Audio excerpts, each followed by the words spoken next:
Revision of the topic depreciation. What is depreciation? Depreciation is a reduction in the value of a tangible fixed asset due to normal usage, wear and tear, new technology, etc. It is an accounting method used to allocate the cost of a tangible asset over its useful life. Some types of depreciation are straight line, diminishing value, annuity, sum of the years method, machine hour rate, and there are more. Let us discuss the most often used depreciation methods. The first one is straight line depreciation. This is the simplest method where the asset's cost is evenly spread over its useful life. For example, if an asset costs $10,000 and has a useful life of 10 years, the annual depreciation expense will be a flat $1,000.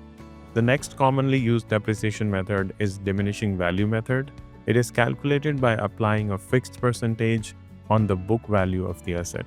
Depreciation is charged on the diminishing value of the asset and not the original book value. For example, in the second year, depreciation is charged on the book value for the first year minus the depreciation. Third method is sum of the year's digits. It speeds up depreciation by allocating higher expenses in the earlier years and lower expenses later. This method uses a fraction of the sum of the asset's useful life years to determine the annual depreciation. Journal entry for depreciation: debit the depreciation account and credit the respective assets account.